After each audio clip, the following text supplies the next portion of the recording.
नमस्कार, स्वागत है आपका स्वीट सीक्रेट स्टोरी में, जहां कहानियां जादू और रहस्य से भरी होती हैं। राजमहल के भव्य पुस्तकालय में, जहां हर कोना रहस्य और इतिहास से भरा था, रानी अदिति एक पुरानी, धूल से ढकी किताब के पन्ने पलट रही थीं। ये किताब उनके महल में अचानक प्रकट हुई थी, मानो किसी अदृश्य शक्ति ने इसे वहीं रखने का आदेश दिया हो। उस पुस्तक का शीर्षक था इच्छाओं का अंडा, रहस्य और शक्ति का स्रोत। जैसे ही रानी अदिति ने पुस्तक खोली, एक रहस्यमयी प्रकाश चारों ओर फैल गया।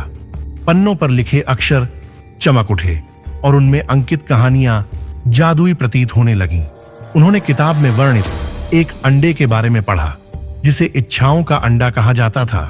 कहा जाता था कि यह अंडा किसी भी व्यक्ति की सभी इच्छाएं पूरी कर सकता है, लेकिन इसे प्राप्त करना आसान नहीं था।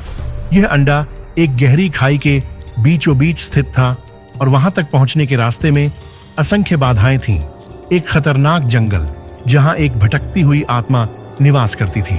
एक जादुई रेगिस्तान, जिसे एक शक्तिशाली जिन्न ने अपनी मुट्ठी में जकड़ रखा था। रानी अदिति ने गहराई से पुस्तक का अध्ययन किया और उनके मन में एक ही विचार आया, अगर यह अंडा मेरे राज्य में आ जाए तो मेरी प्रजा की खुशहाली और समृद्धि हमेशा के लिए सुनिश्चित हो जाएगी। उनका मन दृढ़ निश्चय से भर गया। उन्होंने निश्चय किया कि वह इस अंडे को प्राप्त करेंगे, चाहे इसके लिए उन्हें किसी भी कठिनाई का सामना क्यों न करना पड़े। अगले दिन रानी अदिति ने अपने विश्वसनीय सलाहकारों और कुछ योद्धाओं को बुलाया। मैं एक विशेष अभियान पर जा रही हूं, उन्होंने कहा, लेकिन यह यात्रा खतरों से भरी हुई है। इस रास्ते पर केवल मैं ही जाऊंगी। यह मेरा व्यक्तिगत निर्णय है। आप सब महल और राज्य की सुरक्षा का ध्यान रखें। महल के सभी लोग रानी के साहस और दृढ़ संकल्प से प्रभावित थे, लेकिन उनमें से कोई नहीं जानता था कि वह कहां जा रही हैं। रानी अदिति ने अपने साथ कुछ आवश्यक वस्त्र, एक जादुई खंजर और पुस्तक में दिए गए निर्देश लिए और अपनी यात्रा पर निकल पड़ी। उनकी पहली मंजिल थी खतरनाक जंगल। जैसे ही रानी जंगल में प्रविष्ट हुई, चारों ओर सन्नाटा और भयावहता छा गई। पेड़ों की शाखाएं इतनी घनी थीं कि सूरज की किरणें भी जमीन तक नहीं पहुंच पा रही थीं।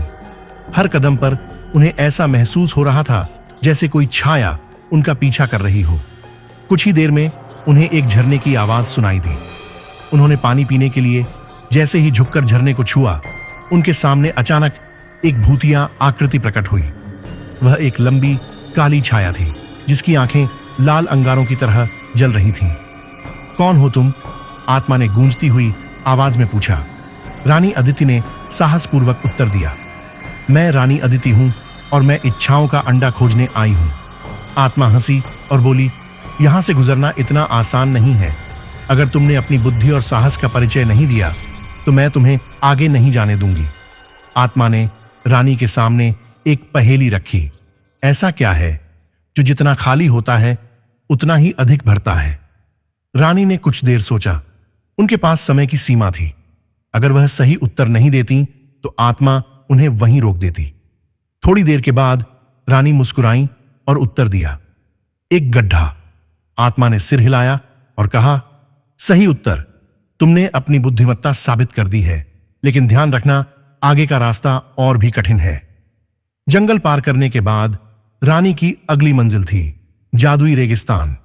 रेत सुनहरी चमक रही थी, लेकिन इसके नीचे छिपे खतरों का आभास हो रहा था। जैसे ही रानी ने अपने कदम रेगिस्तान में रखे, तेज हवाएं चलने लगीं। अचानक रेत का तूफान उनके सामने आकार लेने लगा और एक शक्तिशाली जिन्न प्रकट हुआ।